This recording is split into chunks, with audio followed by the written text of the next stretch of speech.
அன்பினிய உலகத்தமிழ் உறவுகள் அனைவருக்கும் வணக்கம். நான் கலைநேசன் நல்லக்குடி. அனைத்தும் அறிவோம் யூடியூப் சேனலுக்காக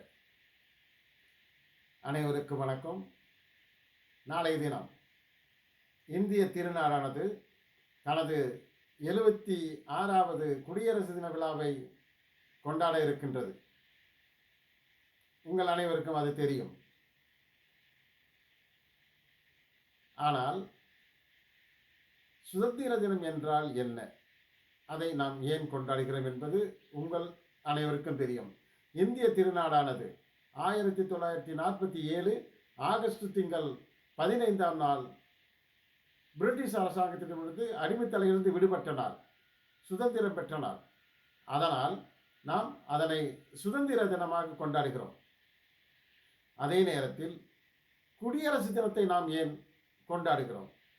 குடியரசு தினமும் சுதந்திர தினத்தை போலவே ஒரு தேசிய விடுமுறை தினமாகும். ஆரம்பத்தில் நானும் தான்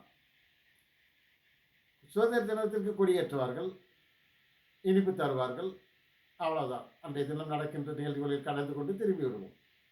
அடுத்து குடியரசு தினங்களில் அதே போலத்தான் கொடியேற்றுவார்கள், இனிப்புகள் தருவார்கள், உண்போம், வருவோம், அதோடு சரி. அதை பற்றிய தெளிவு எனக்கு இல்லை, உங்களுக்கெல்லாம் பலருக்கு தெரிஞ்சிருக்கலாம். அதனால் என்னை போலவே இருக்கும் ஒரு சிலருக்கு இரண்டிற்கும் உள்ள சுதந்திர தினம் என்றால் என்ன என்பது தெரியும்.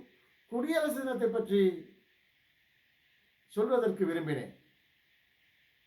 அதனால் நாளை தினம் நாம் கொண்டாடவிருக்கின்ற குடியரசு தினம் எதற்காக, ஏன் கொண்டாடப்படுகிறது, அதுவும் ஜனவரி மாதம் 26ஆம் தேதி ஏன் கொண்டாடப்படுகிறது என்பதை நாம் பார்ப்போமா?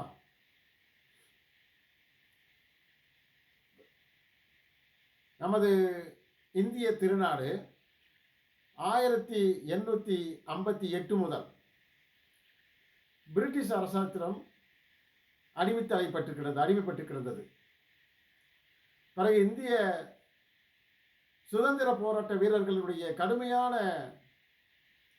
போராட்டத்திற்கு பின்னால் சுதந்திரம் பெற்றோம். சுதந்திரம் பெற்ற பின்னாடி நமக்கென தனியாக எந்த ஒரு அரசியல் அமைப்பு சட்டமும் இல்லாமல் இருந்தது. எனவே அந்த அரசானது, பிரிட்டிஷ் அரசு என்ன செஞ்சுன்னா, இந்திய அரசை 1935ஆம் ஆண்டு இயற்றப்பட்ட அந்த சட்டங்களினுடைய அடிப்படையிலேயே ஆட்சி செய்து வந்தது. அப்பொழுது இந்திய தலைவர்கள் நமக்கென, இந்திய திருநாட்டிற்கென ஒரு அரசியல் அமைப்பு சட்டத்தை இயற்ற வேண்டும் என்று விரும்பினர். அதற்காக டிசம்பர் 12, 1946ஆம் ஆண்டு என்ன செய்யறாங்கன்னா, ஒரு குழுவை அமைக்கின்றனர். இந்த குழுவினுடைய, இந்த அரசியல் அமைப்பு சட்டத்தை இயற்றவிருக்கின்ற குழுவின் தலைவராக திரு B.R. அம்பேத்கர், அண்ணல் அம்பேத்கர் அவர்களை தலைவராக போடுகின்றனர். அவர்களோடு இணைந்த அந்த குழுவானது இந்திய நாட்டிற்கென தனியான ஒரு அரசியல் அமைப்பு சட்டத்தை இயற்ற முயற்சியை மேற்கொள்கின்றது. இந்த குழு சரியாக 2 வருடங்கள், 11 மாதங்கள், 18 நாட்கள் எடுத்துக்கொண்டு இந்திய நாட்டிற்கென தனியாக ஒரு அரசியல் அமைப்பு சட்டத்தை உருவாக்குகின்றது. அதனை அனுமதி பெறுவதற்காக என்னன்னா, ஒரு வாக்கெடுப்பை அரசு நடத்த விரும்புகின்றது. அதன்படி 1949 டிசம்பர் 24 என்ன செய்யறாங்கன்னா, இது சம்பந்தமான இந்த அரசியல் அமைப்பு சட்டத்தினுடைய திருத்தங்களை மேற்கொள்வதற்காக பொதுவெளியிலும் தனி அரங்குகளிலும் என்ன செய்யறான்னா, பல கூட்டங்களை, விவாத கூட்டங்களை நடத்துகின்றனர். பல விவாத கூட்டங்களுக்கு பின்பாக இந்த அரசியலமைப்பு சட்டம் முழு உறுப்பெறுகிறது. பின்பு இதனை 1950ஆம் வருடம் டிசம்பர் மாதம் 26ஆம் தேதி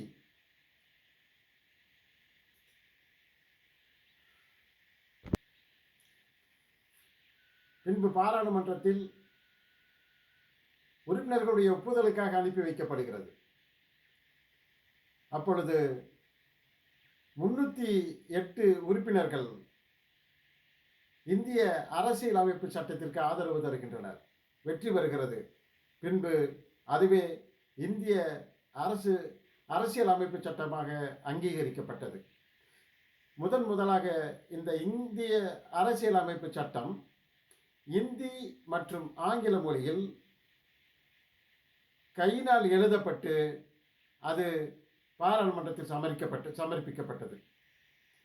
சரி, ஏன் ஜனவரி 26 நாம் குடியரசு தினமாக கொண்டாடுகிறோம் என்றால், 1930ஆம் வருடம் இந்திய தேசிய காங்கிரஸ்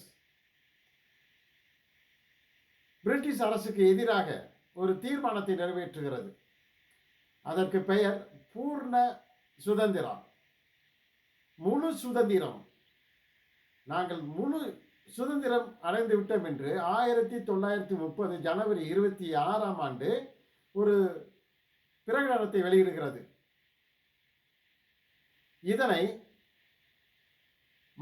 அண்ணன் மகாத்மா காந்தியடிகள் ஏற்றுக்கொள்கிறார். அவரும் அதனை இந்திய ஒரு குடியரசு நாளாக சுதந்திர நாளாக அறிவிக்கின்றார். ஆனால் சுதந்திரம் நமக்கு ஆகஸ்ட் மாதம் 15 தான் வழங்கப்படுகிறது. அதனால் முன்னால் குறிப்பிட்ட அந்த நாளையே இந்திய நாட்டினுடைய குடியரசு தினமாக அறிவிக்கின்றனர். அதன்படி இந்திய நாட்டினுடைய குடியரசு தினம் ஜனவரி 26, 1950ஆம் வருடம் இந்திய அரசியலமைப்பு சட்டத்தை ஏற்றுக்கொண்டதற்கு பின்பு இந்திய அரசுக்கென சட்டத்தை இயற்றி இந்திய அரசுக்கென அரசியலமைப்பு சட்டத்தை இயற்றிய பின்பு நாம் குடியரசாக மாறுகின்றோம். அதற்கு முன்பாக நாம் அடிமைகளாக பிரிட்டிஷ் அரசுக்கு அடிமைப்பட்டு கிடந்தோம். அதில் விடுபட்டு குடியரசாக மாறிய நாள் இந்திய குடியரசு தினமாக கொண்டாடப்படுகிறது. அனைவருக்கும் இந்திய நமது திருநாட்டினுடைய 76வது குடியரசு தின நல்வாழ்த்துக்கள். நன்றி, வணக்கம்.